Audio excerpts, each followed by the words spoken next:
O Salmo 4 é um hino de louvor e gratidão a Deus. Olá, tudo bem com vocês? É uma satisfação ter você por aqui, seja muito bem-vindo ao canal. Antes de mais nada gostaríamos de pedir que deixe seu like, se inscreva no canal e comente abaixo qualquer coisa, vai nos ajudar muito incentivando o nosso trabalho, fazendo o algoritmo do YouTube dar relevância ao nosso trabalho. Hino de louvor e gratidão a Deus pela sua fidelidade e misericórdia. Este salmo é um lembrete para que confiemos em Deus em todas as circunstâncias e busquemos a sua paz em meio às adversidades da vida. É uma oração que nos encoraja a encontrar alegria e felicidade em Deus, mesmo quando as circunstâncias ao nosso redor podem parecer difíceis. Ao ler este salmo, sinto um misto de emoções, gratidão, esperança, paz e alegria. As palavras deste salmo são uma poderosa mensagem de encorajamento, para todos aqueles que buscam o amor e a proteção divina. O Salmo 4 começa com um apelo a Deus para que nos ouça quando clamamos por sua ajuda. Todos nós já passamos por momentos de desespero em que clamamos por ajuda divina. Quando nos sentimos sem esperança e sem saída, muitas vezes é fácil nos esquecermos de que Deus está ao nosso lado e que podemos sempre contar com Ele. Mas este salmo nos lembra que Deus é nosso refúgio e nossa proteção, e que podemos sempre confiar em sua misericórdia e amor. O Salmo 4 também fala sobre a confiança em Deus, mesmo em meio a situações difíceis. Isso me lembra de um período difícil da minha vida, em que me senti perdido e sem rumo. Eu estava lutando com uma série de problemas, e parecia que tudo estava indo de mal a pior. Mas, mesmo em meio a essa tempestade, encontrei conforto e paz ao orar e confiar em Deus. Acredito que, quando confiamos em Deus e colocamos nossa fé nele, Ele nos dá a força para superar todas as dificuldades. O Salmo 4 ainda nos encoraja a buscar a Deus em momentos de tristeza e aflição. Quando estamos tristes ou angustiados, pode ser fácil nos fecharmos em nós mesmos e nos isolarmos dos outros. Mas este salmo nos lembra que devemos buscar a Deus em todos os momentos, tanto na alegria quanto na tristeza. Ao buscarmos a Deus, encontramos consolo e paz, mesmo em meio à tempestade. Por fim, o Salmo 4 nos lembra de que a alegria verdadeira só pode ser encontrada em Deus.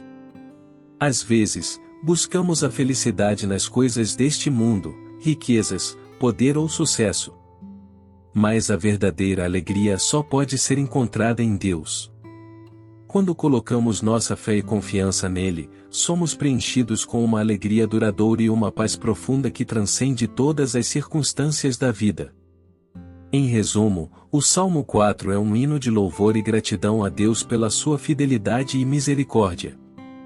Este salmo nos lembra que devemos confiar em Deus em todas as circunstâncias da vida, buscar a sua paz em meio às adversidades e encontrar a verdadeira alegria nele. É uma mensagem poderosa de encorajamento e esperança, que nos lembra que não importa o quão difícil a vida possa ser, podemos sempre contar com o amor e a proteção divina. Quando leio este salmo, sinto uma profunda sensação de gratidão por Deus e por tudo o que Ele tem feito por mim. Sinto-me abençoado por ter a oportunidade de viver neste mundo maravilhoso, cercado por amigos e familiares amorosos e por todas as bênçãos que Deus tem me concedido. O Salmo 4 também me faz lembrar que a vida pode ser difícil às vezes, mas Deus está sempre ao nosso lado para nos ajudar. Mesmo quando as coisas parecem insuperáveis, Deus nos dá a força e a coragem para seguir em frente. Isso me dá uma grande sensação de esperança e conforto, sabendo que não estou sozinho nesta jornada da vida. Além disso, este salmo me lembra que devemos sempre buscar a Deus em todas as coisas. Às vezes, é fácil nos distrairmos com as coisas do mundo e perdermos de vista o que é realmente importante. Mas quando buscamos a Deus, encontramos a verdadeira felicidade e a paz que só Ele pode nos dar. Por fim, o Salmo 4 me inspira a compartilhar a mensagem de Deus com os outros e a ajudá-los a encontrar a paz e a alegria que eu encontrei em minha própria jornada. Acredito que, ao compartilharmos a mensagem de Deus com os outros, podemos ajudar a trazer mais amor e compaixão ao mundo, tornando um lugar melhor para todos. Em conclusão, o Salmo 4 é um lembrete poderoso de que Deus está sempre ao nosso lado, não importa o quão difícil as coisas possam parecer. Devemos confiar nele em todas as coisas, buscar a sua paz em meio às adversidades e encontrar a verdadeira alegria nele. Que este salmo possa nos inspirar a viver com fé e confiança em Deus, e a compartilhar a sua mensagem de amor e esperança com o mundo. Deixe sua opinião nos comentários abaixo, e também não esqueça de se inscrever no canal para não perder nenhum vídeo novo.